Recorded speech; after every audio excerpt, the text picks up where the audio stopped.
on this platform. I just want to talk to you a bit about Fountain of Life and what we do. So basically, the whole point of this organization is to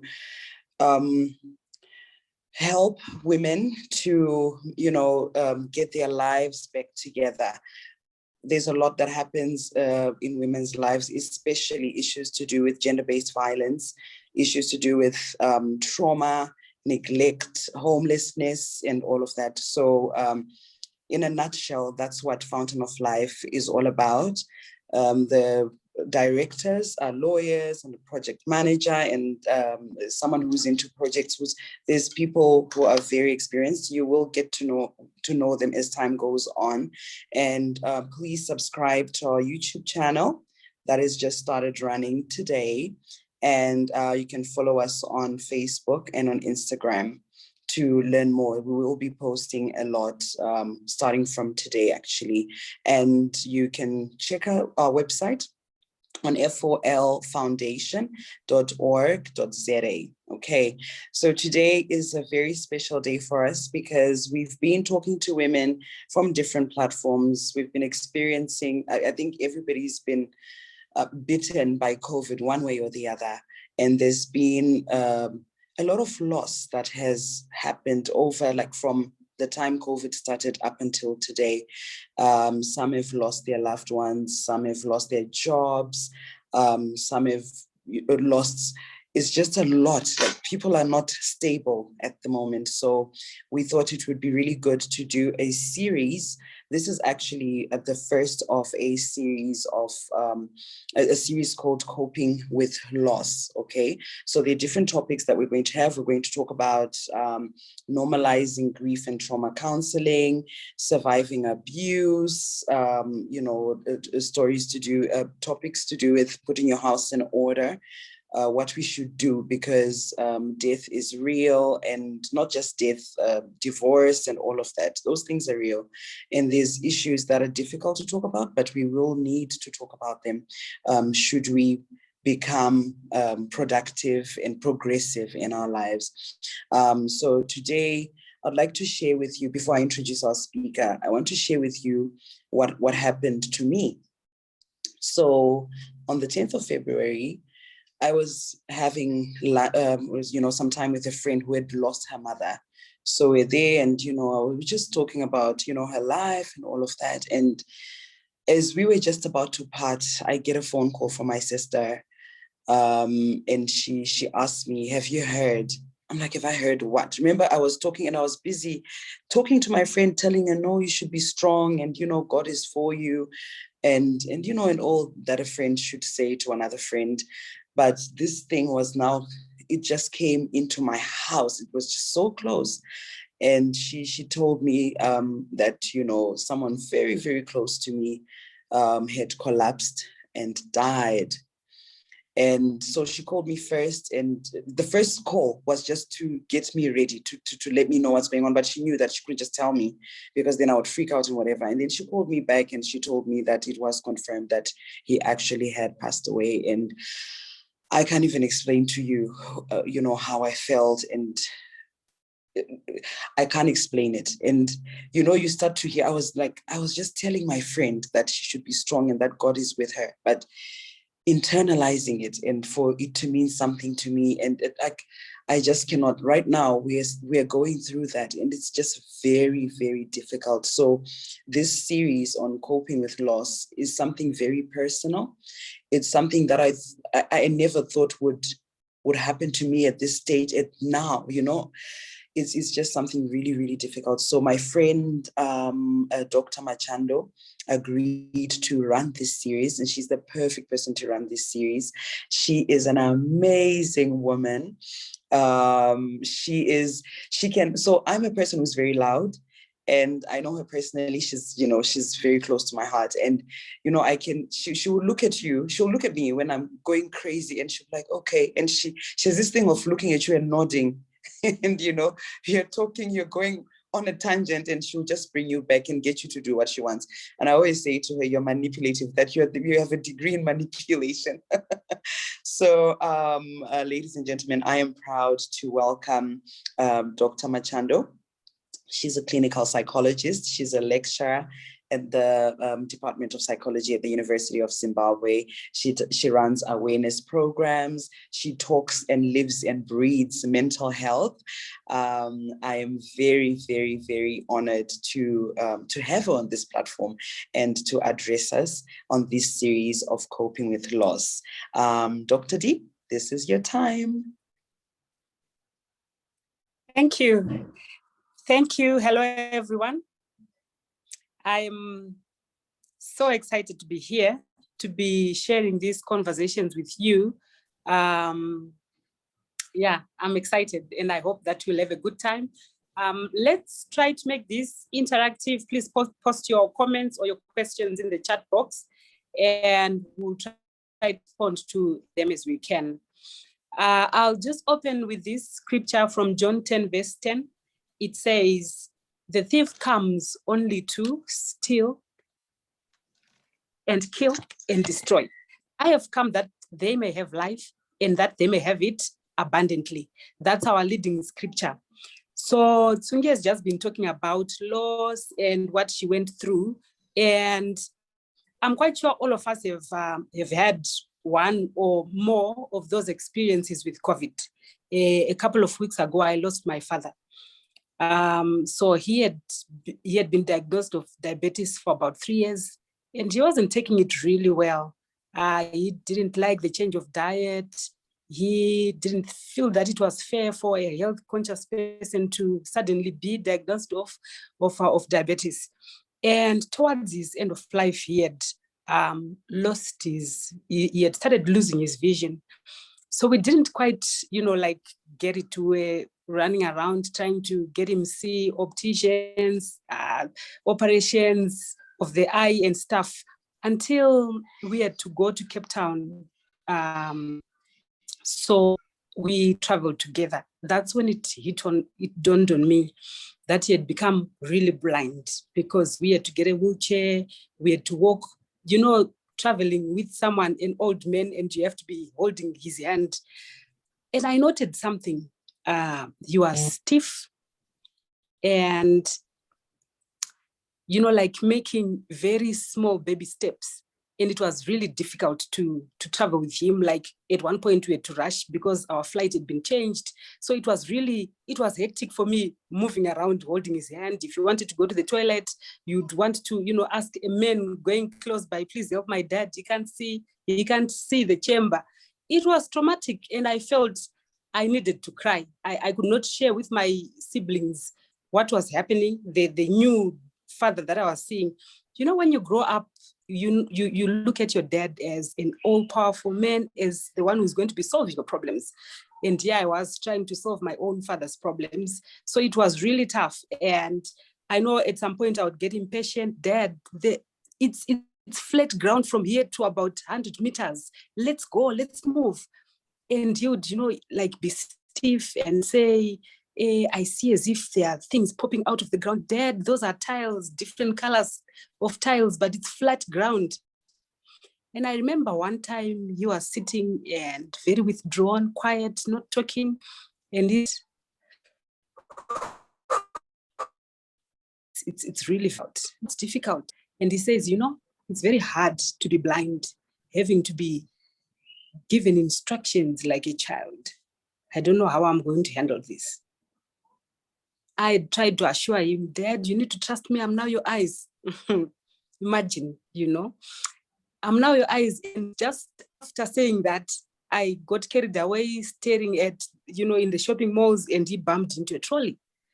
It really dawned on me what my father was experiencing. I can never imagine what it was. 7. And when he finally passed, I realized that the loss that he went through and what I was going through and what the family was is completely different. So I had lost his health. He had lost autonomy. He had lost his life in a way even before he died, right? He was elder at church, but he couldn't carry out those duties because he had lost his vision. For my mother, I listened to her as she was, you know how women, when they cry, they say a lot of stuff. So she would say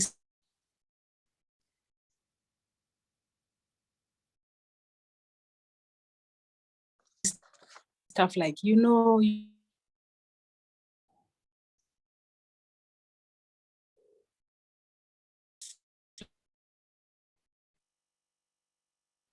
Okay.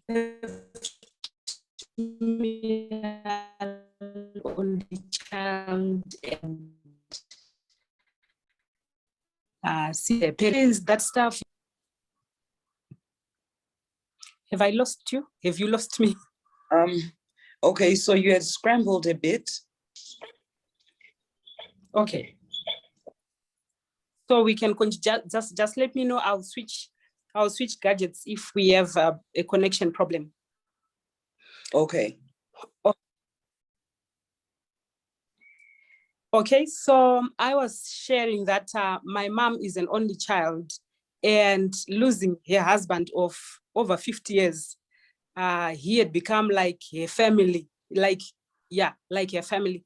So I noted that this loss meant completely different things to all of us. I could hug and cry with my siblings, but she didn't have that person close to her like that. So as Tsungi says, I'm a clinical psychologist. My work is to help people resolve life challenges and to help them live a fuller life. I really am grateful for Fountain, for you to be able to have this platform for ladies to share their experiences, because unfortunately, I've also witnessed some people go through stressful situations, terrible losses, and losing it. When I say losing it, I mean for real, like losing their minds and becoming depressed, becoming psychotic, beginning to hear voices, beginning to see things that are not there. It can happen. But happy to say that I've also worked with people in extremely overwhelming situations and seen them bouncing back, rising above their situations, managing their lives, and living even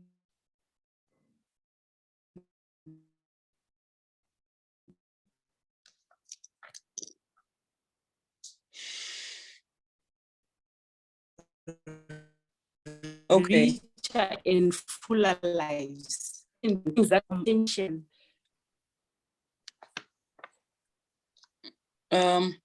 Okay, I'm thinking you might need to change your gadget dock because you were scrambling.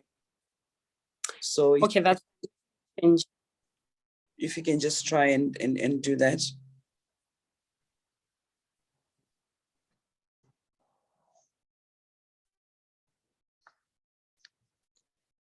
I'm sorry about that. It's just the network.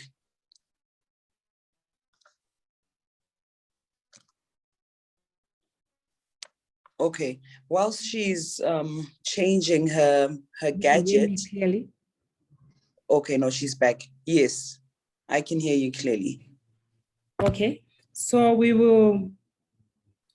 Right, I hope we will not have any glitches again. You're sounding much. So I was saying that while some people struggle, some people can actually become better after losses. They become more mature, more seasoned, if that makes sense. I've seen women coming in all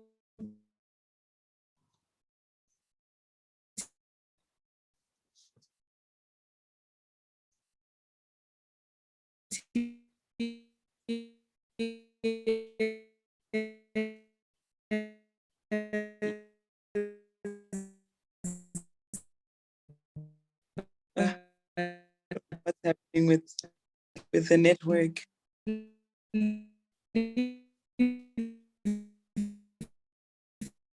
Oh no.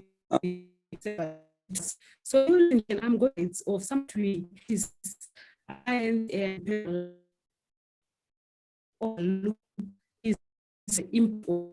of loss. So a lot of people think this right. So critical mental wellness, emotional health of our way. So okay. Oh, I don't know what's happening with. I think when she joins, we can try to. Someone suggested that maybe she should just log on without video. Maybe that can help with the connection. I'm hoping it can. Hi. So we had lost you again, and maybe if you can turn off your camera, maybe that would be better. okay. Okay, let me try a little. Let's see how it goes, and then I'll switch off if you continue Okay. having. Okay, that's fine. Okay. So I was saying that one of the critical things in dealing with emotional health, okay, is self-awareness. So when we talk about self-awareness, we are talking of your ability to know, the art of knowing how you are affected by certain things, how you respond, being able to name, identify your emotions and naming them. So something like knowing how you feel when you are with family, knowing and describing your emotions, knowing how you feel when you are shortchanged, when, so something like I feel happy, I feel empty, I feel lonely, I feel comforted, I have a sense of belonging. That knowledge is helpful. And so while you will know yourself, the other thing that you need to do is to be socially alert so that you can be able to identify when other people are distressed, okay? What we mean is usually when someone is distressed, they will not know. They themselves, their thinking is disturbed, their emotions, their judgment is disturbed. So you want to be your brother's keeper. Social alertness means you are going to pay attention when something negative happens, to identify, be able to see who is at risk, who might be at risk of maybe becoming emotionally distressed, and so that you can help them accordingly. Okay. So while for us to start, we just want to understand some terms that we are going to be using. I keep talking about loss. What does that really mean? So we define loss as a state of being without. I see that when patients come, they describe themselves as this, they'll say something like, I'm just feeling hollow, I'm just feeling empty, I'm feeling like it's, you know, like it's as if I'm floating, I don't feel real, what we call depersonalization, when you are a bit out of touch with reality. So these are some of the words that people use. So a state of being without, what it means is that at some point you had what you are now lacking. So if we take, for example, maybe you are an adolescent, you are growing up, and then you are sexually molested, okay? So initially you had your dignity, but when you get violated, someone has taken away your dignity. They have violated you. They have taken away, I hear a lot of young ladies, young women who were violated and they lost their virginity, for example. It might be from a date rape, from their boyfriend, or usually it's your relatives, your uncles, your father's friends, all these people that you would not imagine can do such a thing. And I see that women find it very hard to resolve, especially sexual violation by someone that is close to them. So we then see them coming in maybe at age 42, 43, 38, describing how they cannot move on because they lost themselves somewhere as they were growing up. So loss comes in many different forms, and today's focus is to pay attention to those different types of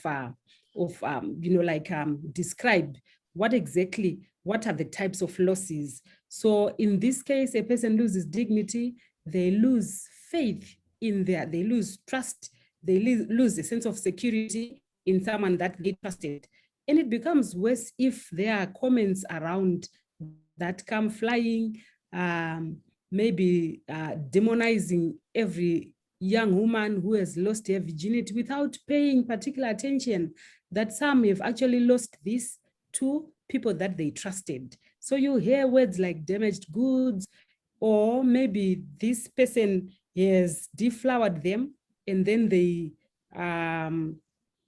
leave them for another person.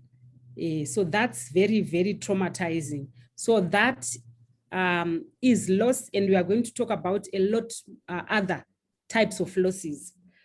With loss comes emotions that are painful.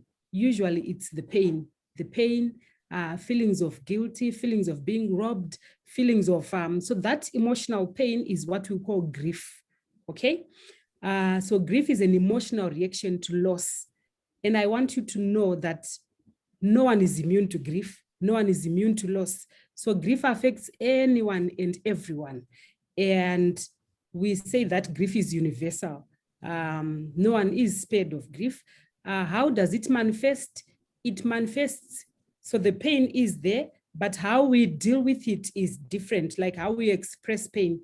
Some people will cry, some people will talk, like a lot of women will cry and talk, but a lot of men will withdraw and maybe want to be by themselves. If this is not handled well, that's where we have problems that it becomes even a life and death matter, where other people decide maybe they feel too overwhelmed and they take their lives.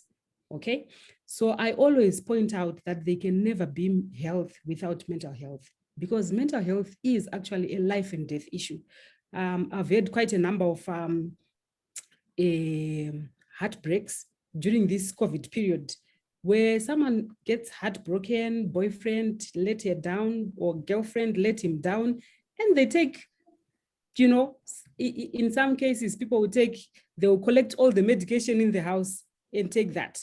Recently, people have been creative, even taking sanitizer, you know. So mental health issues are a matter of life and death. And if people knew, we would then be alert and make sure that we are giving people appropriate help that they need. So we have talked about loss, which is the act of getting deprived of something, and then you feel emotional pain. That's our grief. And how we express grief is called mourning or bereavement. Okay, so someone going through that process, we say they are in bereavement or they are mourning, and mourning comes in different ways. In some countries, I think in a lot of African countries, we'll cry, we'll hug, we'll hold hands, we'll sit together, we'll even sleep over at the person who has experienced the loss. Unfortunately, because of COVID, that has not been able to help. We've not been able to experience our grief in the normal way. And that has also been an aspect that we anticipate post-COVID. We are afraid that we might actually experience, you know, a wave of mental health issues, because people have not been able to grieve properly. Because when people grieve, telling the story and they cry and they see their loved ones, they continue to cry, it's healing, okay? And so while we are on that, I want us to, one of the take-home messages is that we need to allow grieving to take place. We need to allow people to express pain. Usually, a lot of people are not comfortable seeing pain. They are not comfortable seeing people crying, and we want to make them keep quiet as quickly as possible. No, it will be okay. It will be okay. It may not be okay, unfortunately, and it's okay for the people to cry as much as possible. Okay. Then, why is this important to talk about loss, to talk about grief, and to talk about how people respond, how they respond even differently? It's because sometimes if you are carrying a burden, I always give this example. If I was holding, say, a cup of tea on my hand, if I stretch out and I hold a cup of tea on my hand, maybe for 1 hour, you know, if I continue holding it for 1 hour, it becomes, how heavy is a cup of tea? It's not heavy at all. But if you hold it for 1 hour, stretch out your hand may actually become paralyzed if you continue like 1 hour, 5 hours, 10 hours, it becomes unbearable. But what if you added maybe a box of 10, 20 cups, you know, it becomes unbearable. The reason why we talk about this is usually people want to measure the amount of grief that they think a person should be going through, you know. So they'll say something like, losing a parent at 40, I think she's okay or he's okay. Or at least it's better, you've got 5 children, you just lost one, it's okay. So it's never okay to lose. It's always painful and it's hard to know exactly what that pain might be caused by, okay? I see that here, Hazel is sharing with us that she felt guilty when her mother passed on because she had not done what her mother had requested. A lot of people feel guilty when a loved one dies. You always think that you could have done more, but what's worse, people around also come and make you feel guilty. They'll ask, what did you say? And what time was that? And what did you do? What did the doctor do? Now we know that that's also another way of expressing their pain. They'll want to find someone to blame for what has happened. So maybe blame the caregiver. It makes them feel better. So it's also another way of grieving. It's okay. So it's okay when you see people shouting at doctors, shouting at caregivers, feeling guilty. It's a way of expressing pain that people go through. Okay. So knowing that even small portions of pain, when combined, can become overwhelming is helpful. Because when you are going through pain, maybe it's something small, but if you continue adding small things, we call it multiple losses, your threshold becomes lower. By each experience of pain that you get, your threshold of resilience, how strong you are, it becomes lower. What it means is that any next slight distress is bound to make you feel overwhelmed. So one is having multiple losses and also having maybe loss or that state over a long duration of time, or even having one overwhelming huge loss, right? So all those things can be overwhelming. We usually get people, you know, coming in asking, am I okay? Is how I'm responding okay? Am I normal? Why is this happening to me? Like I said, so when someone comes in and they are distressed, they don't know why they are being irritable, why they can't sleep, why they are not eating, why they don't feel like picking up the phone, they don't feel like connecting, they don't feel like talking to God. God is usually the one who is vulnerable, the one who is easy to blame. So you find people saying, I don't see that he hears me. I don't feel that he hears me, so I've stopped going to church. When people come in with that confusion,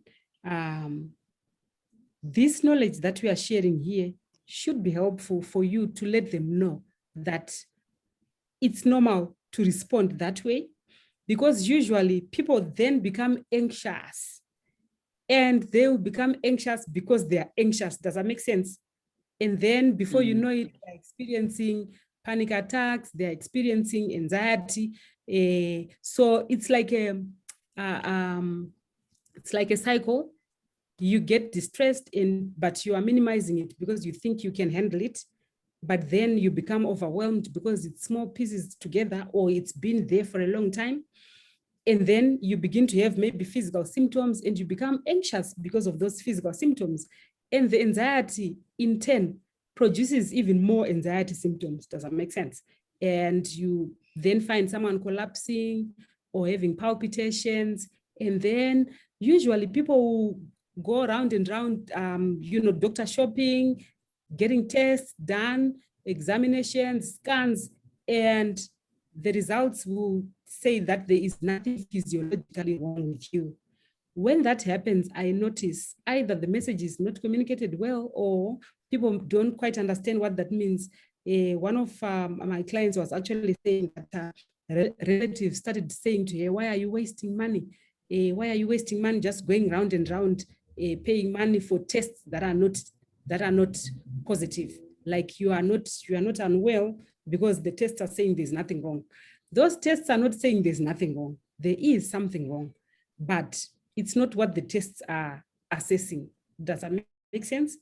So you might find someone with chest pain, been on medication for chest treatment for chest pain, but it's not resolving. And maybe all the tests are not finding anything physiologically wrong. That does not mean that the person is not suffering. It simply means that what has been tested for is not, it's not there, okay? So that knowledge is helpful then for people to know that you can be overwhelmed and you can begin to not understand what's happening. Maybe you're just tearful or you begin to have memory loss. So people think that memory loss is a normal way of aging. Hello, it's not. Like dementia, it's not a normal way of aging. It's actually a mental condition. And sometimes the symptoms of memory loss do not meet the criteria for dementia. It simply means the person is, I know that patients present saying, I am thinking too much. My head is spinning, my thoughts are just going on and on. We call it rumination, where you keep thinking and thinking, but like a rocking chair, the thoughts don't lead to any solution. And because your thoughts are preoccupied, where it's very difficult for you to then take in new information, and it seems as if you've got memory lapses, okay? I want to highlight quickly here that it's not only negative things that actually cause you to express a sense of loss, even positive things. So maybe you've got your family and one of them is going abroad for university, or one of them is getting married and they leave the family, right? Or even you get promoted.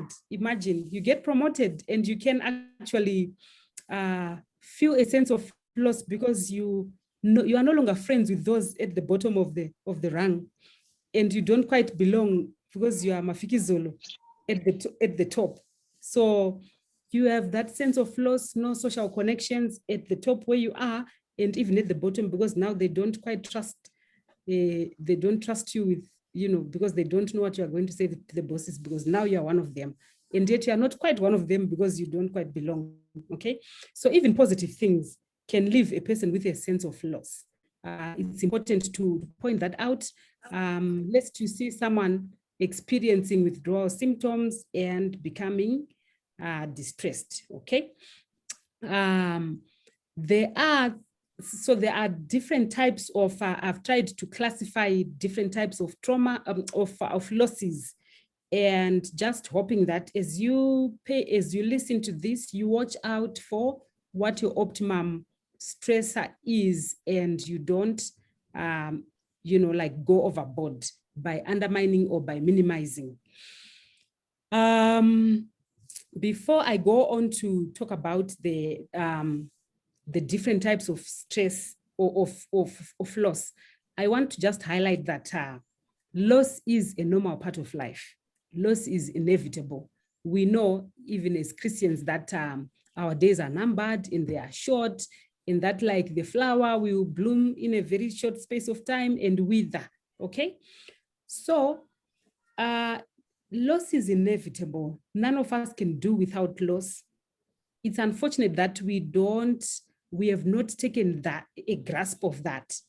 That's why you see that we don't involve our children we don't expose them to loss experiences.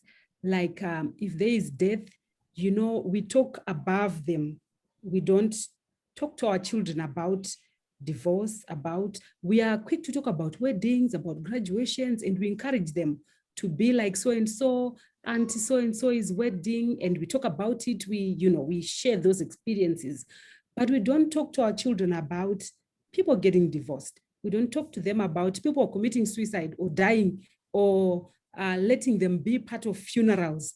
You know that sometimes people can actually conduct a funeral and ignore the children of the deceased. It's very sad. So we do not mentor our children concerning this aspect of life. We tend to protect them, not only from death, but also from the little losses that happen throughout lives. I believe that it's critical to expose our children to safe losses. Let it be part of the dialogues so that they they understand what happens. They understand these life aspects. We had a chance when my father passed on to speak to the children about death, told them that, you know, when the burial was over and people had gone, and the children were still praying for Sekuru, please God help Kulu to recover his vision. Can please make him see again, you know? So we had to explain them that Kulu had died, and we took them to the graveside. It was quite profound. I remember the youngest screaming to the older brother, Jordan, please don't step on Sekuru. Gogo said he's going to wake up one day. Please don't step on him, when the older brother wanted to step on the grave. Okay. So they may not quite understand what that means now, but at least they've got an idea that Sekuru is lying somewhere there, you know. So let's start engaging our children, talking about losses, in talking about possible losses about ourselves. Like I talk to my children about, like, if I die, can the father get married? What sort of a woman should he get married to? When should he get married? And, you know, they usually brush it aside, but it's important to have those conversations so that death is not shrouded with, mystery, so that you empower them to be able to deal with those things, small things, big things.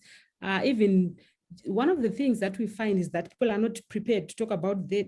They don't know about burial orders. They don't know what happens, the processes and stuff. Because people don't talk about it, then the loss becomes huge. We call it disaster preparedness. You need to talk about those things. It's when it happens, people are a little more prepared and it's less painful. Okay, so loss is normal and it's inevitable. And grief is a universal experience. So someone said, to spare oneself from grief at all cost can be achieved only at the price of total detachment, which excludes the ability to experience happiness. So what I'm saying is, you can never be immune to grief or to loss, because if you have loved, you are going to experience grief. Once you have loved, you are going to experience that grief. Okay. So usually I get clients who are so distraught and they want to know whether they are going to be the same again, whether they are going to get over it. And I always say to them, you know, like, why am I experiencing this? Why is this happening to me? It's so unfair. And I say to them, you know what? There are some people who might never experience the grief that you're experiencing when they lose a partner, because they are not close. Huh? Like, if it was ethical, they might actually say good riddance. You know what I mean? So when you love and you feel that pain, it's a moment to reflect and thank God that you are experiencing this pain because you loved, because you cared. And, you know, so like, while you are crying, you are still celebrating life, is people talk about it these days. Let me see if there are any, maybe let me just present everything and then we'll make time for questions. Okay, that's fine. All right. So let me talk about the types of losses. There's what we call primary loss. So this is loss that is evident, that is apparent, that is obvious, that people can identify with. So usually loss of an object, loss of a person and stuff. So people can actually see that there is loss. The first one would be death. Apparently death scores the highest number of units when we talk about loss, whether you a death of a spouse, for example, it has got the highest number of units, followed by death of a family member, despite the relationship, the kind of relationship that we had. So loss of a relationship,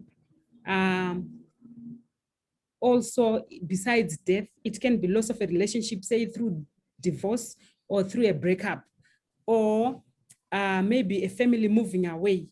So that is bound to affect the other one in many ways, because relationships give us identity and we get companionship from those relationships. So death, divorce, breakup, and you need to also take note that when people divorce, it's not just the couple, because usually we are very sympathetic to the two who have divorced, and we forget how the children, for example, are affected. Do you know that if my daughter gets divorced, I also have been divorced in a way, and it's distressful for me. Okay, so it's important to know that when people get divorced, the children should be involved in the dialogues. Of course, we'll speak to them with using age-appropriate language. Mom and dad are having problems, and maybe it's best for them to stay apart, find safe words to say. And one of the challenges that people do is to want to outdo each other, wanting to make sure that the children blame either the father or the mother. You must remember that these children are their father's children. That man is still their dad. And you want to make sure that you don't spoil that relationship, because some of the things that people say traumatize the children. And I hear children coming from broken families swearing to never get married because of what their parents have told them. So you want to make sure that you are handling that appropriately, so that it does not spoil the future. So maybe things have not worked out for you, but you don't need to spoil it for your husband, for the children, and also for their future as well. Okay. So that's loss of a relationship. Then there is, so loss of a relationship is complicated again in that, let's say you were married and now you are apart. Do you see that you actually lose a lot other relationships? Maybe you were friends with the family, with your aunt, with your in-laws, sister-in-law, brother-in-law, the uncles, the aunt. It becomes very complicated because you don't quite know how to relate with them. We find people struggling with even a title, a sense of identity, because now you don't know whether you should go back to your maiden name, whether you should use your first name, whether you should, whether you should change your name. And then now you've got different surnames from your children. So those are some of the losses that come with breakup in relationships. What do you do when you have broken up, but there are still strong ties with the other members of that family? It's very difficult. Then there's what we call physiological losses. So again, physiological losses are primary losses. I spoke about loss of vision. So generally would say it's loss of physical health, which might include loss of mobility, or so due to an illness or due to an accident. You were going up and about on your 2 feet, all of a sudden you have experienced a stroke and you are now on a wheelchair. You have to be moved from the bed to the chair, you have to be fed. That's very traumatizing. Then there is loss of cognitive function. So here, your thinking becomes disturbed. It could be a result of maybe overwhelming trauma, and you now develop mental health issues, or it could be maybe dementia or aging. There's a loss that people don't usually talk about, that is loss of body parts. So maybe you've been screened and you are found to have breast cancer, or you need to go through an amputation or hysterectomy. removal of the uterus, all these things, loss of your physiological abilities, it brings about a lot of distress, right? Primary losses also include, and these sort of set of losses are usually overlooked. So things like miscarriage, loss of a child, or even experiencing a stillbirth. You notice that in our a lot of our African cultures, people don't talk about their pregnancies. And so when you experience a miscarriage, maybe people didn't know, it's hard to share. Even if they did, there's a lot of mystery surrounding miscarriages and stillbirths, and especially the stillbirth, the fact that you can't have a normal funeral. I don't know why that is like that. I feel that people should mourn even a pregnancy, because it becomes part of you, and it's psychologically very traumatizing. Okay, so those losses are usually not quite acknowledged, and there's a lot of mystery surrounding that, making the grieving very difficult and complicated. There are some losses, like loss of a home.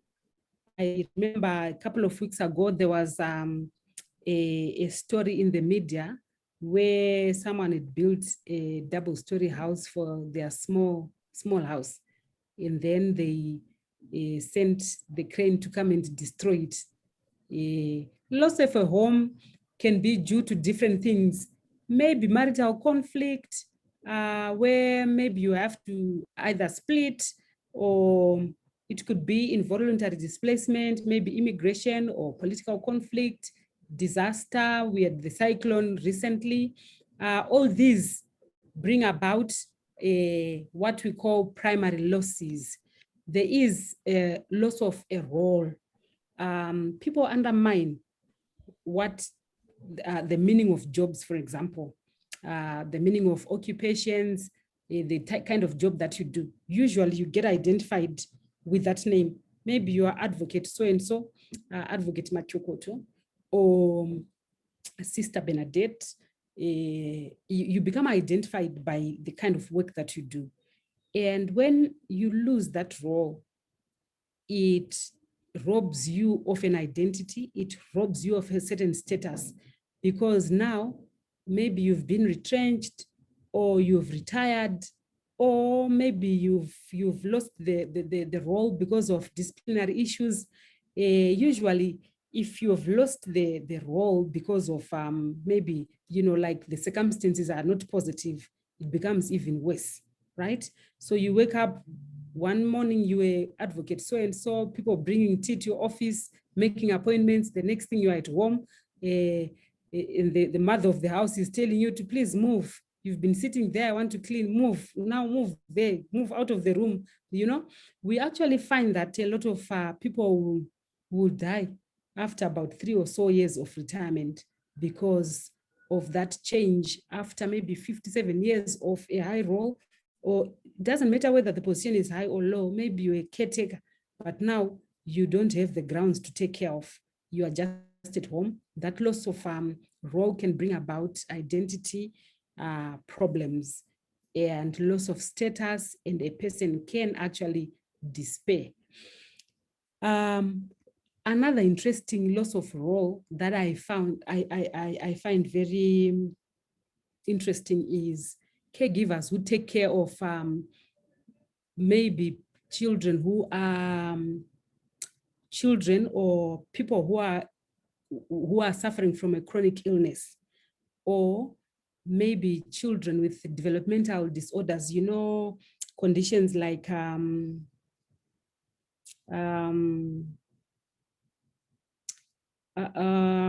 where a child is disabled and they cannot function, they cannot take care of themselves, or chronically ill patients where you have to feed them and maybe change diapers and stuff. You'll find that these caregivers go through some kind of trauma, and when the person dies, interestingly, it's actually a loss of role for them, because they are no longer taking care. They are no longer giving the care that it sort of gives them some sense of purpose, being able to provide care for that person. And when the person dies, a part of them dies with that person. And either they may develop depressive symptoms, but studies show that some people actually die within 3 or so years after the person that they were caring for a long time, after that person dies. Okay. So all these are primary losses. So this also includes loss of material things. Again, you notice that material things give us an identity. Either it's the place where you stay, or it's the car that you drive, or just the description of who you are. So when you lose those material things, either through you lose because you've been robbed, or you maybe tables have turned, or divorce, or anything, you find that those losses are huge, and people struggle to cope with that. Loss of material things, or even change in financial status, something that's very common with the turn of things in life. Now, the last kind of loss that I want to talk about is secondary loss. So we have identified the primary losses.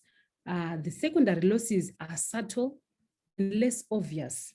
So usually they cause the grief feelings, but they may not be, people around us may not be aware that we are suffering that.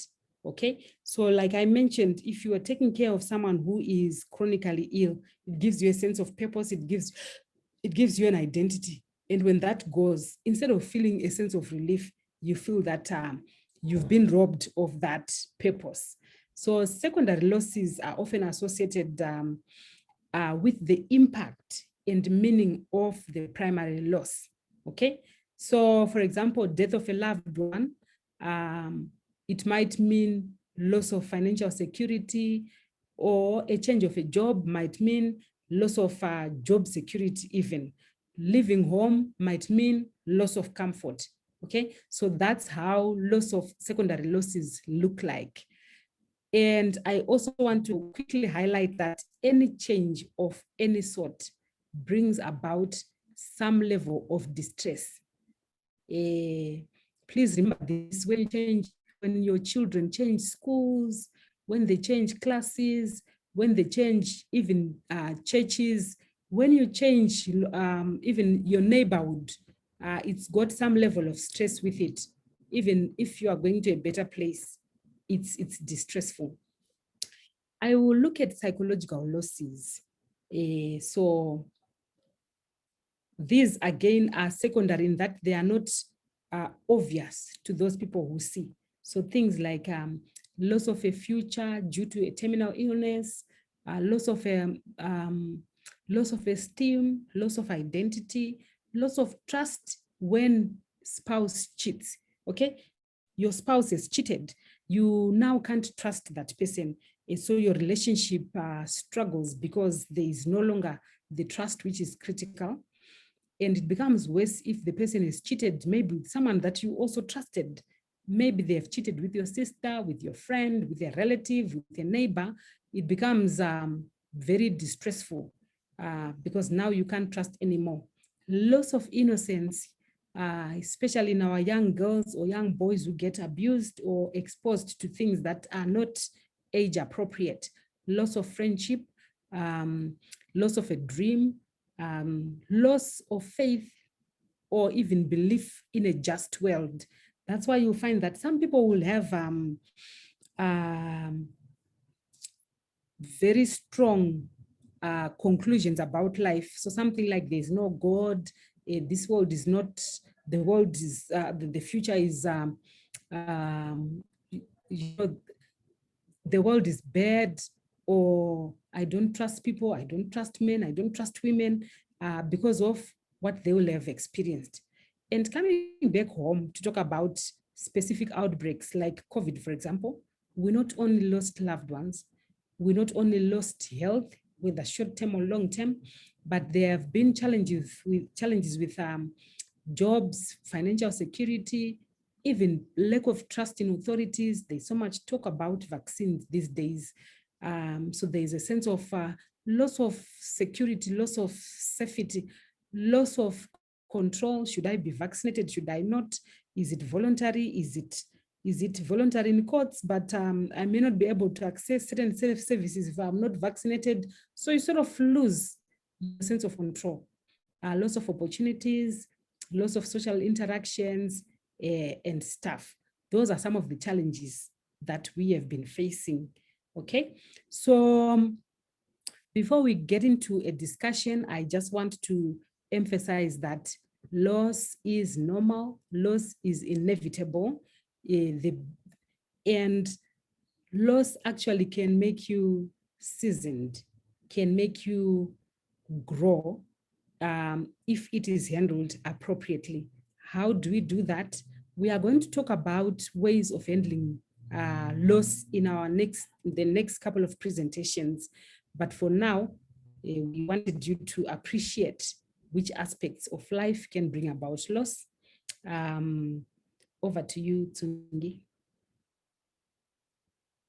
Okay, thank you very, very much. Oh, I've learned a lot. I was taking down notes as you were speaking, and I must highlight one of the things that really struck me when you said grief actually reflects that you loved.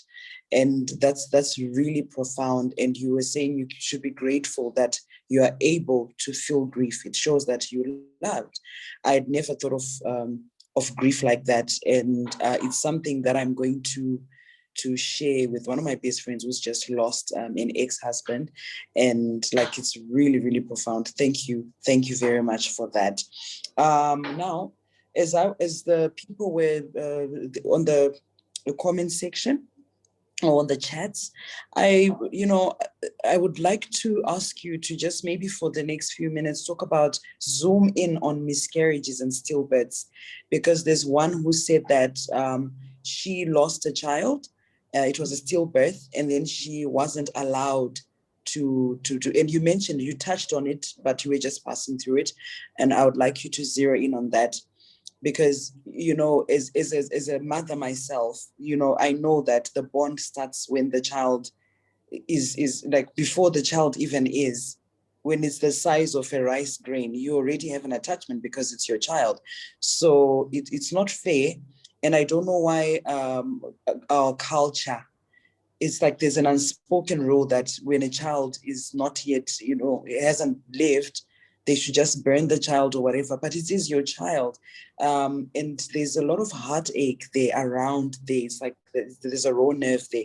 Please, can you just address that for the women who are listening to you right now who have gone through that? Okay. So what we notice with a lot of the cultural,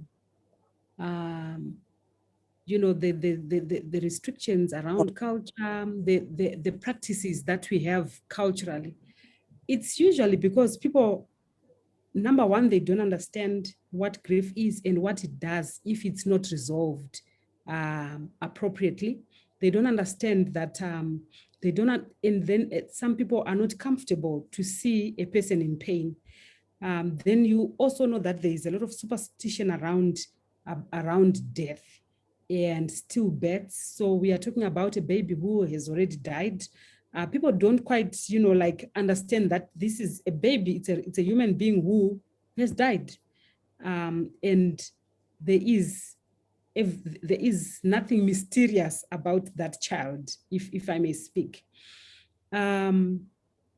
So how then do we handle?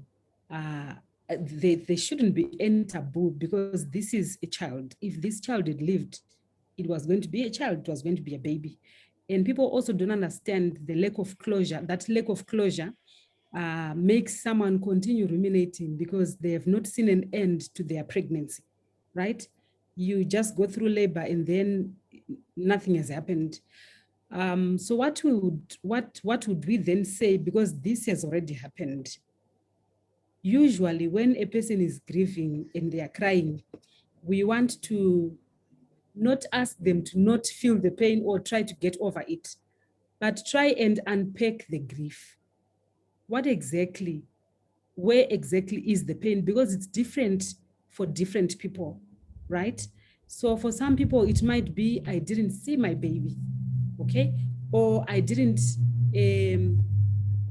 why did it happen? I don't understand. Or maybe they are angry because of the circumstances surrounding the pregnancy.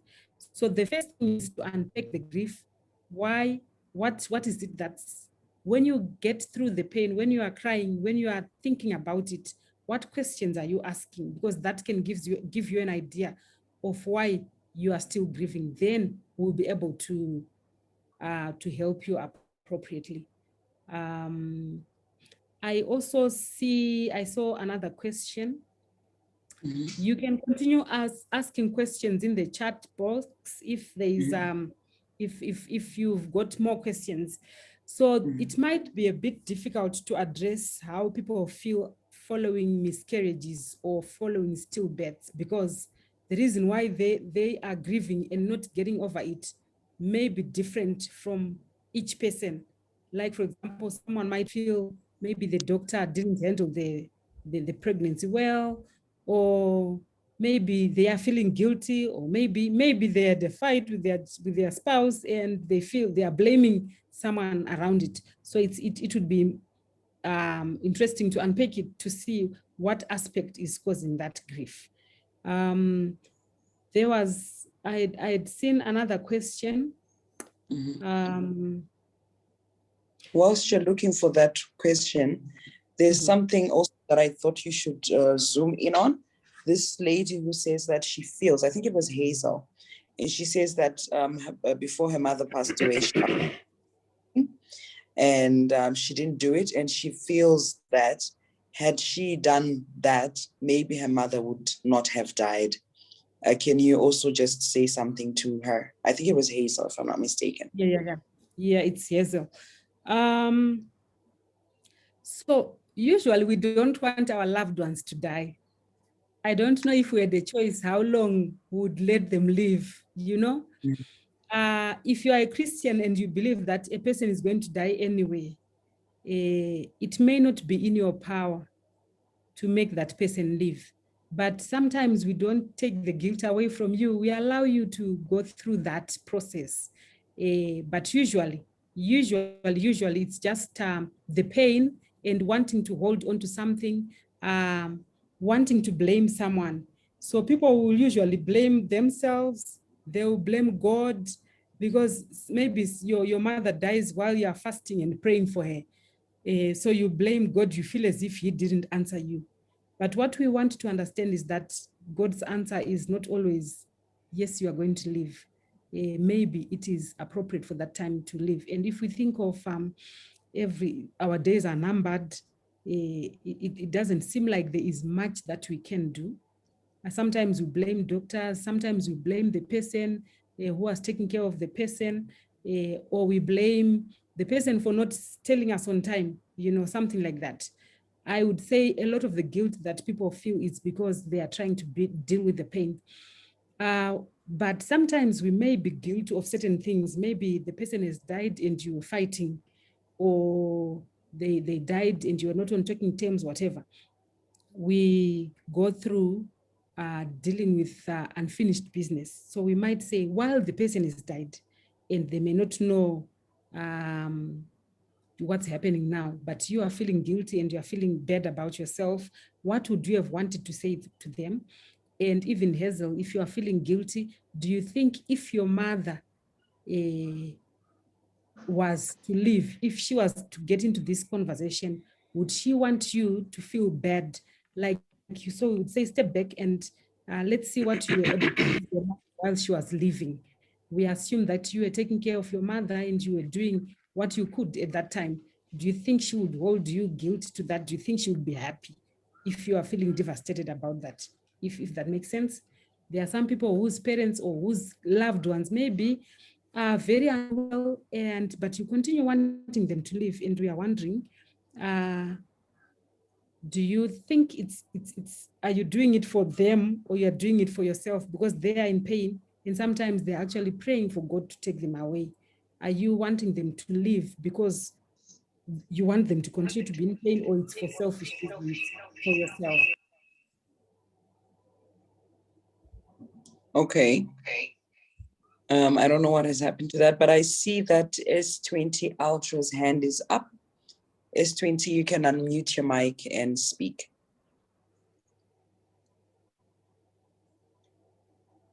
Thank you. S20. Okay. Okay, hold on.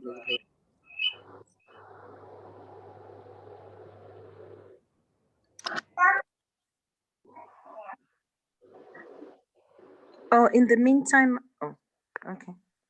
Okay, I wanted to ask from Doc whether what is happening to me is normal or it's not normal. Okay. Okay. Just a second.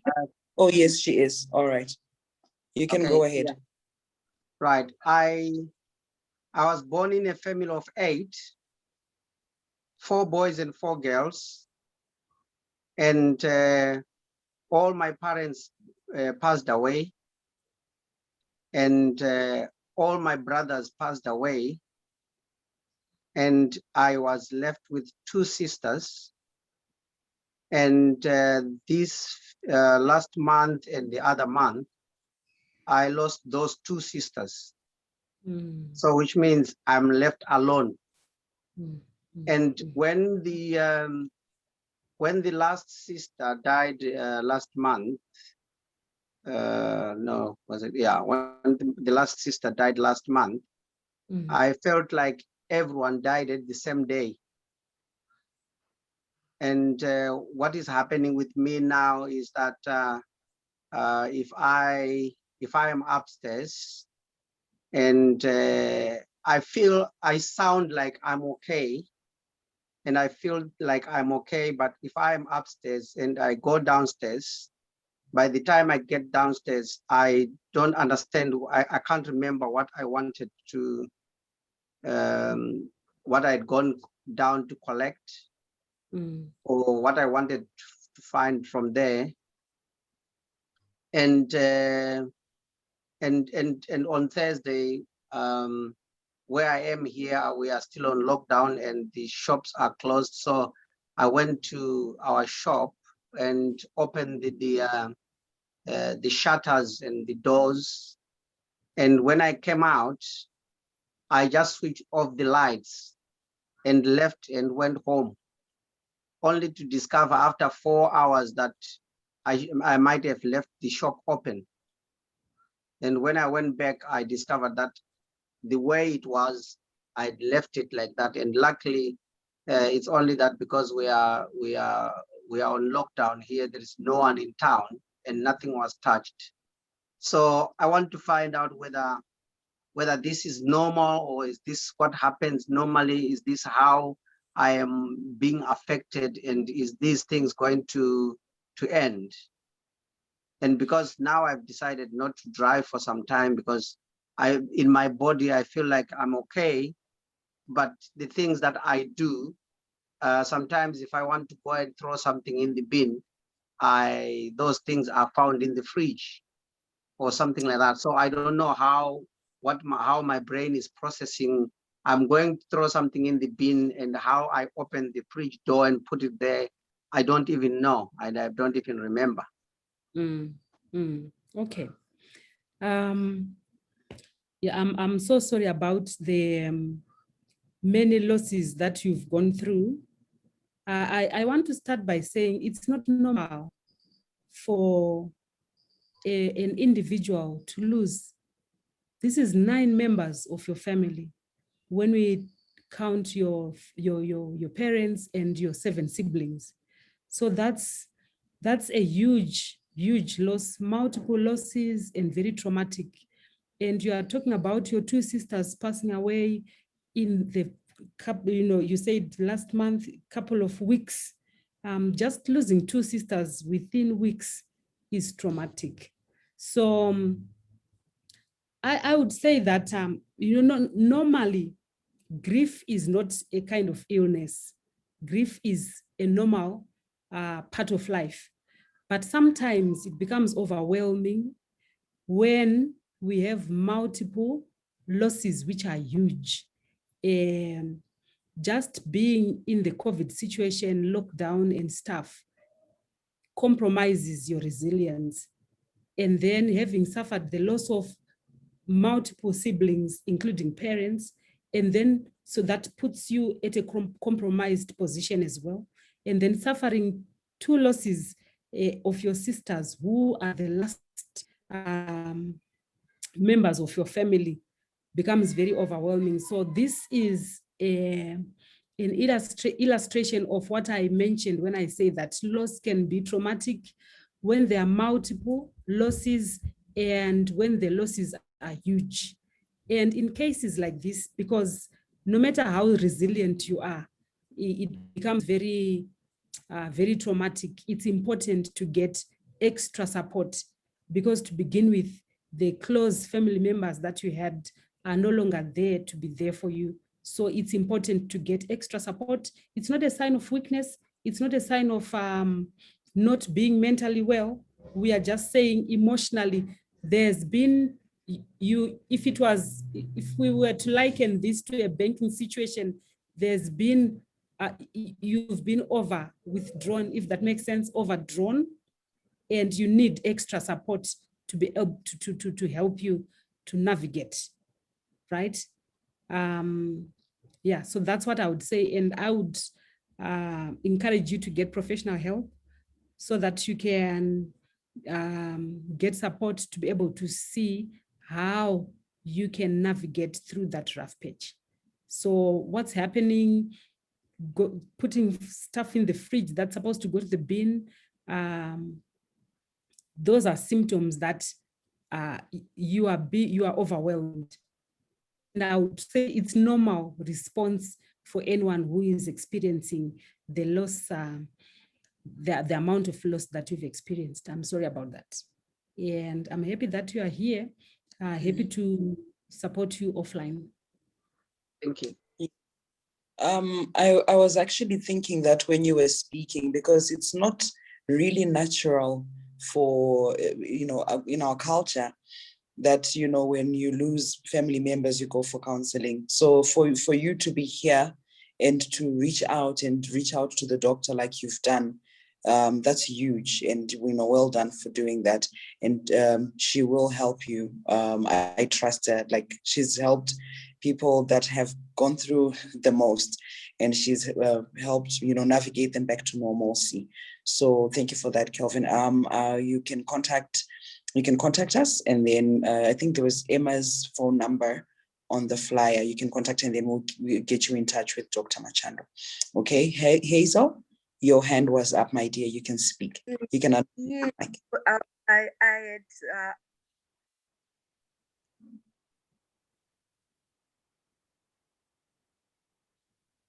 Hazel.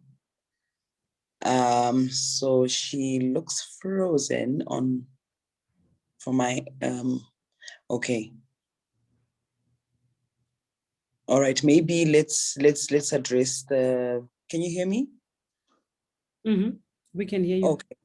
All right. I would also, when Hazel gets back on, we'll get her to speak again. But I would like you to also talk about a bit more about this loss, the loss of dignity. You mentioned that, when there's a change of status, the loss of dignity, loss of identity, loss of familiarity. Please talk a little more about that, because a lot of us go through that. And it's something that we really don't talk about. We don't look at that as loss. Do you understand what I'm saying? So then we go around, carry the baggage, and, maybe you can talk to us a little more about that. Okay. So one of the things that, so loss of dignity, I'll talk about divorce, for example, whether people were married or they were in a relationship. We get into relationships because we are in love, right? And when things go wrong, whether the other person cheated or we don't know what the problem is, it's painful. So I want to start by saying that usually when people divorce or when they go separate ways, they don't want to acknowledge that they loved. They want to outdo each other, like mudslinging. as if the other person doesn't matter. And yet you were in that relationship because you once loved. And it's painful that that has been destroyed, okay? Then the sense of identity is lost because usually you get married to stay in marriage and to live happily ever after, as we are meant to believe. And when that goes, it destroys you, because for some people there is a temporal, hopefully that it will be temporal, loss of you know, they don't know whether they are going or where they are going anymore when that happens.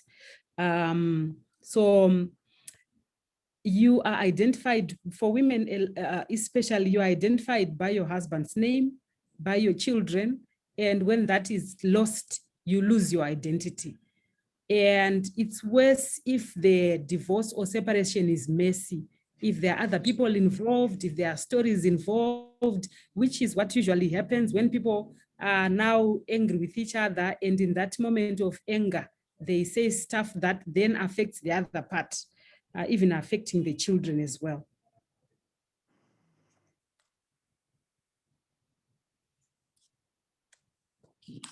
Okay.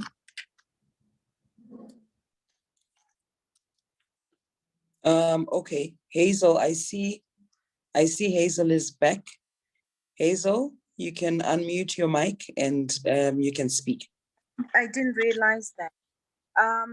Yeah, so I was saying I had done the best that I could for my mom, and there came a time that I was even praying that Lord, if you may take her, so that she doesn't experience that pain, or you heal her. So eventually, um, I sort of like cancelled myself, telling myself, but for a time, I did feel guilty, uh, thinking that maybe if I had done this, maybe she would have lived. But eventually, I realized she was just going to die. So I forgave myself. I told myself, it is well, it's not my fault. She was going to die still. It's like I was hanging on. I was the only daughter, and I was so close to my mom. So, like Dr. Machando said, that it's not wanting our loved ones to die. It's like I was confused. I didn't know how to live without my mom, because as an only daughter, it was quite, but I didn't cry when she died. I didn't, like mourn. I was strong. I was trying to see that everything went well.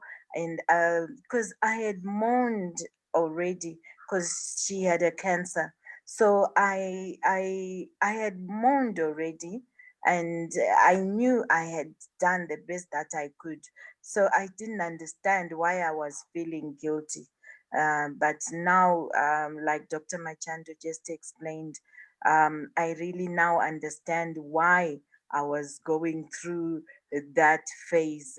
It was a grieving phase. Okay. All right. No, like, we're really sorry for your loss. Very sorry for your loss, but thank you for being on the platform. 2005. 2005.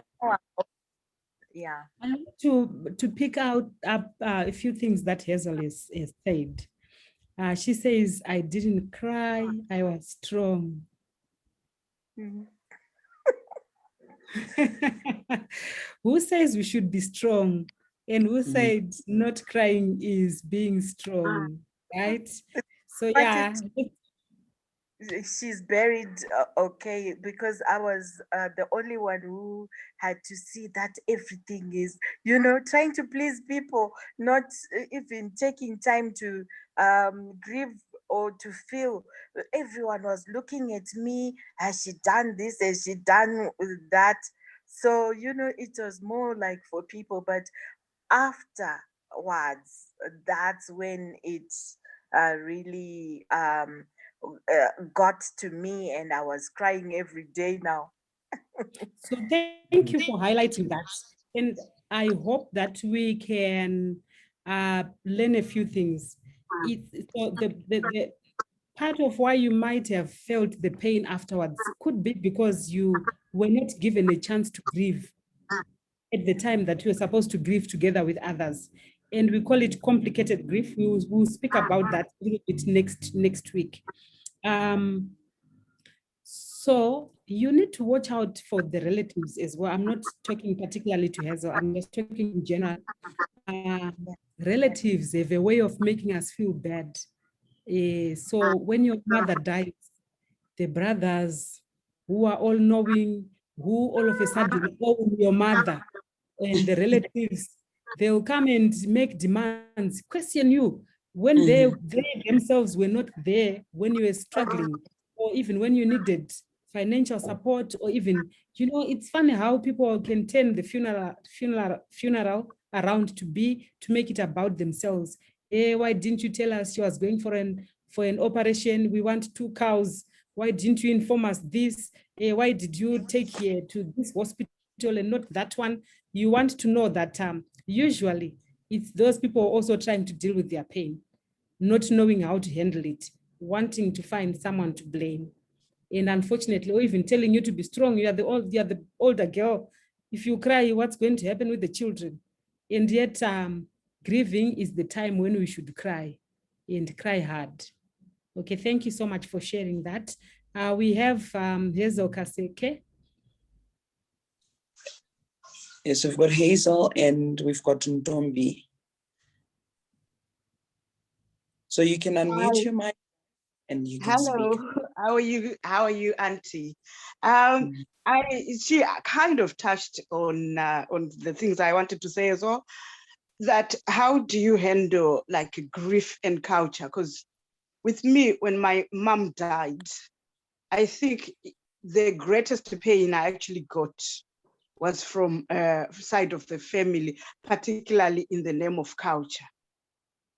We should do this, we should do, it was just when the point I felt so vulnerable. I just had a baby. So, there's probably some postnatal depression going on there and everything else. And then you have this grief in the name of culture that, there was no sympathy whatsoever. So how do you handle that? Is there, like, I don't know, is there an awareness now, for people to understand how to support people through grief, particularly, in the name of culture?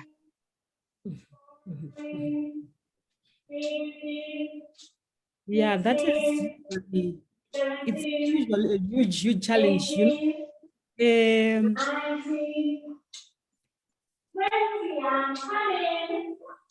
Okay, so I can hear somebody playing hide and seek at the back. Please, can you mute your mic?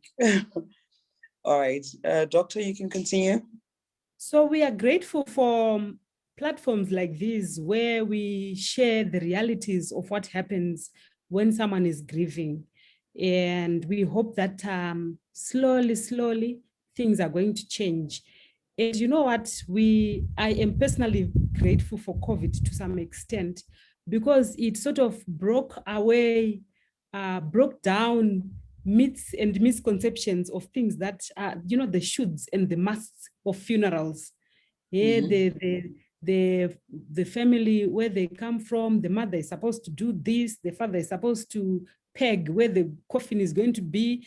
So COVID sort of destroyed most of those cultural constraints.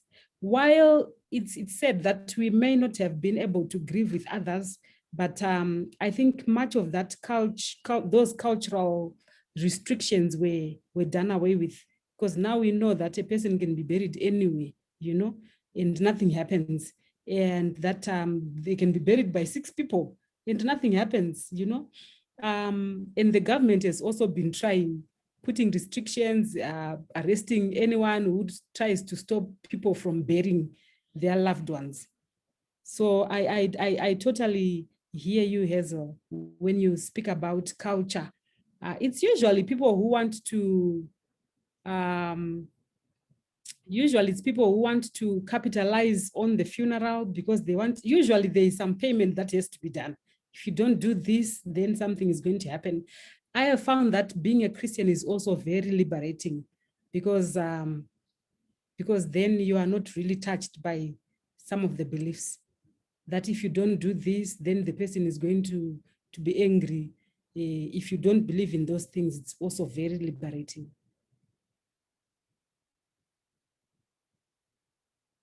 Okay, thank you very much for that. Ntombi, you can unmute your mic and speak. Okay, hi everyone. Thanks, Tungi. I have 3 points that I noted when Dr. Machando was presenting that I would just like to highlight. The first one is that I'm noticing that we have all suffered loss one way or the other. And for a long time, I feel like I'm also guilty of this. I've kind of downplayed other people's losses. I mean, someone downgrades, be it a car or a house, or they move to a less nicer suburb or something like that.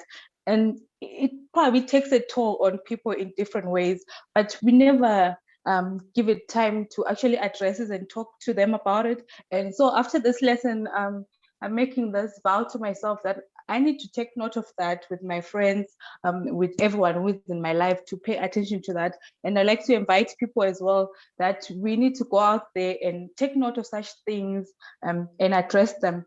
The second one is we spoke about miscarriages and stillbirth. And I realized that there is a lot of stereotypical things surrounding the process of grieving when it comes to miscarriages. In most cases, people ignore the father, they ignore the man involved. I know it's the woman who was carrying the child and so forth, but come to think of it, and I'm sitting here, imagine what men in those situations go through. People will be like, oh, you guys lost a baby. We go to the woman and we give her all the attention.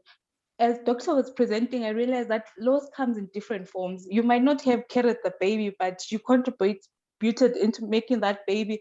And the people, when a person that I love loses a baby, I wasn't involved in the process, but I even feel the loss. What more of the father who was actually involved in the process and who also lost a child in the process? And the last thing that I want to talk about is the type of loss that we often ignore when people lose their ex-husband, when they lose their ex-boyfriends to death. Because of this whole, I don't know how we look at relationships now as if exes are enemies, or, we normalize how people talk ill of their ex-husband and their ex-wife, ex-boyfriend. We kind of ignore it when people have to grieve the loss of an ex-husband. I'm thinking, this is a person you had children with. This is a person you were building a future with. Is it a boyfriend? And now they are no more. They were a huge part of your life. But then we let those people grieve in secret. I mean, other people don't even want to acknowledge that they're grieving their ex-husband or ex-boyfriend. They just want to grieve in secret, all because of the whole stereotypes surrounding this whole thing. So I'm really grateful for this lesson, because it has kind of shown me that there are so many losses out there, and there's just so many ways to grieve, and we need to pay attention to that. We shouldn't just push people into grieving in secret. We need to be the best versions of ourselves by trying to appeal to people, and which is why I appreciate this organization. This is what we're about. We're saying grief is something that's often ignored, and some people, when you talk about grief, they think of death.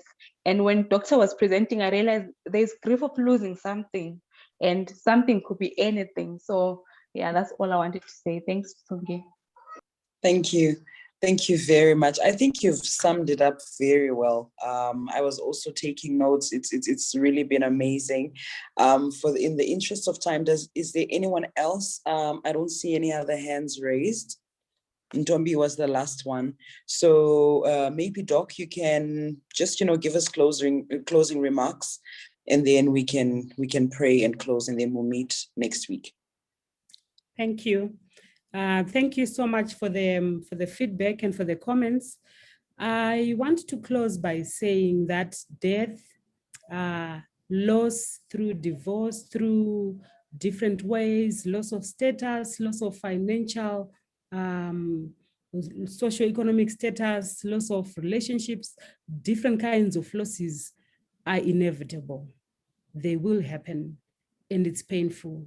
there is nothing wrong with acknowledging pain. There's nothing wrong with even taking time to deal with the pain. Some people feel that they are being weak by crying or by being overwhelmed.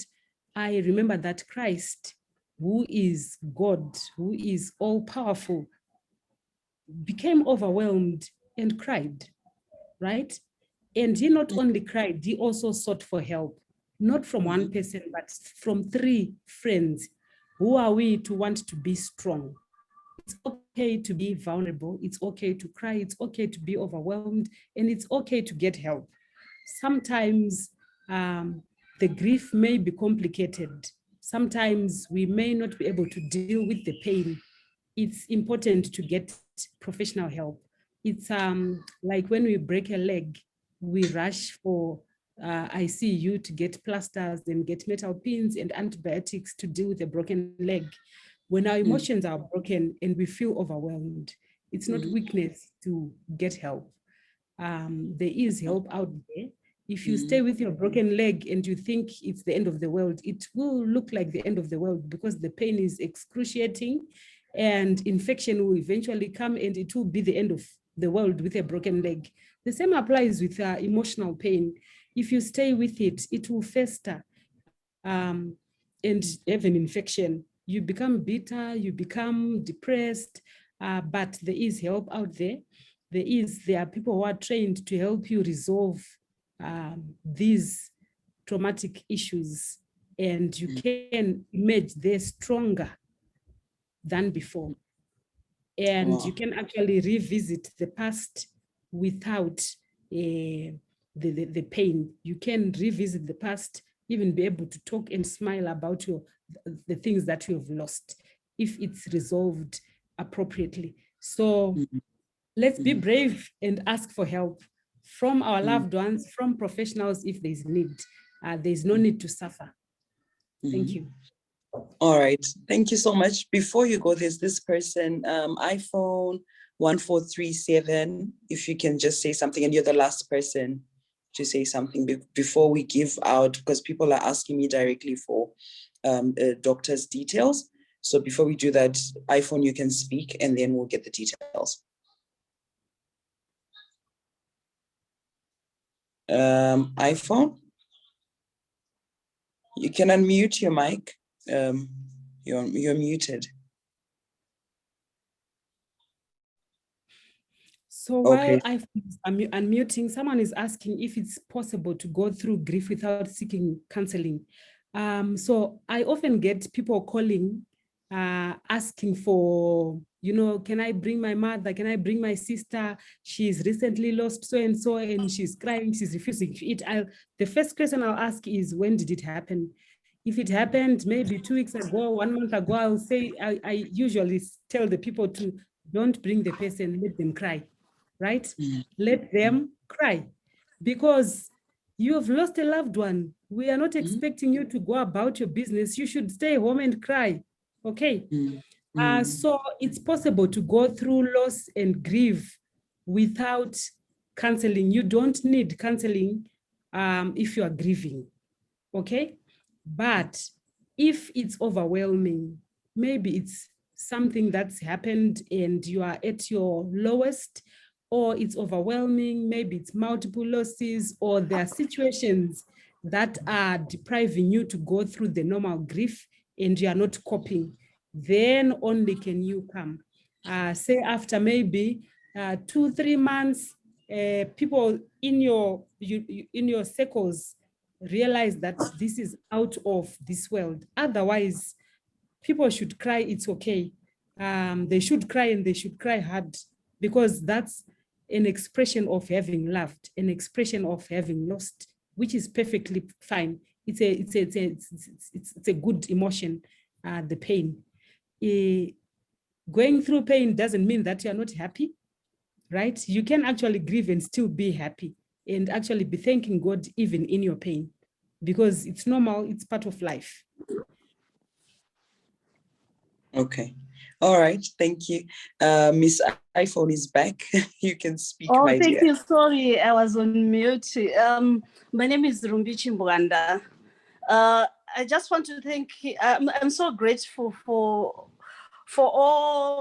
about all you have shared with us, and I guess it's going to make a change for me from today and onwards, because I was also sort of like, I don't know whether it's the stress or I'm in depression, because 2017 I moved into to Switzerland and I couldn't move with my kids because they are all above 18 years.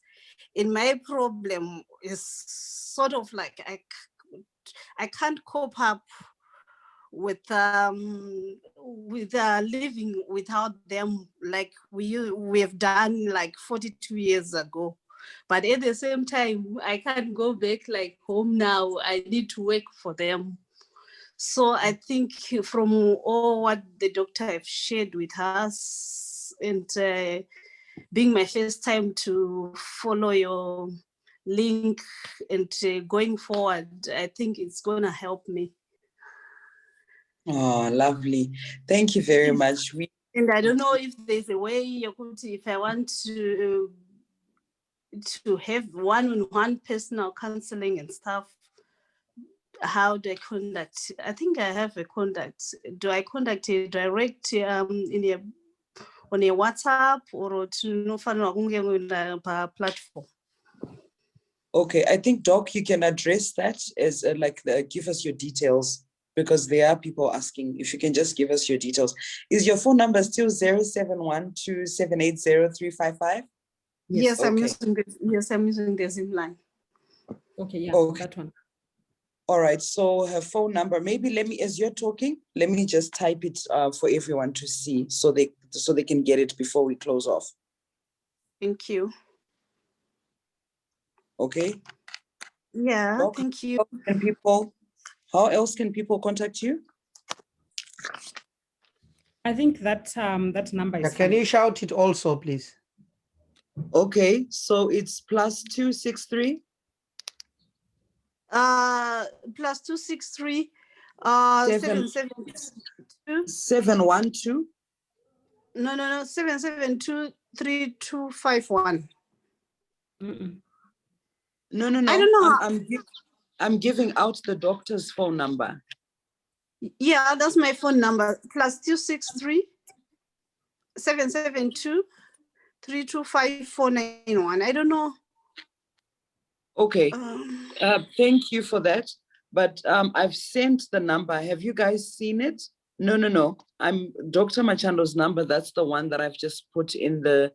I've put that one. The +263 712 780355. Okay, that's Dr. Machando's number. Let me repeat it once more. +263 712 yeah 780355. So you can contact her on that number and you can have your one-on-one. She'll take it from there. Oh, thank you. Got it. Thank you. Oh, you got it. Okay. So thank you today, so much. Today Sorry? we spoke about types of loss. In the next sessions, we are going to talk about how to deal with the loss, and we are going to talk about grieving and counseling. I hope you can tune in and we can continue to have these discussions. Thank you so much.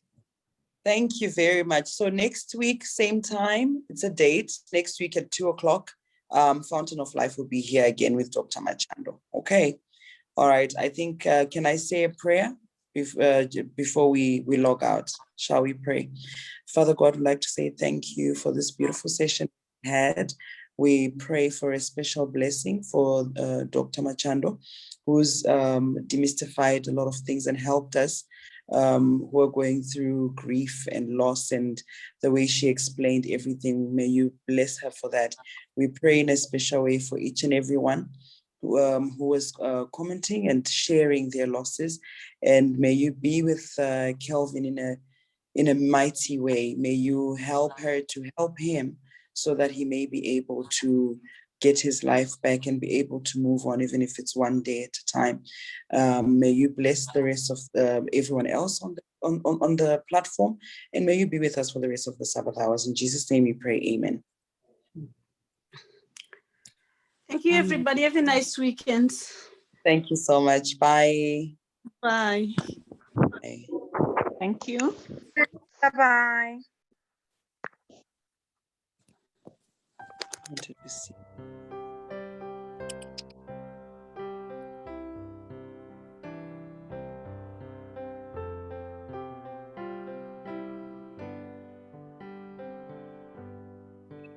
Does Jesus care when my heart is?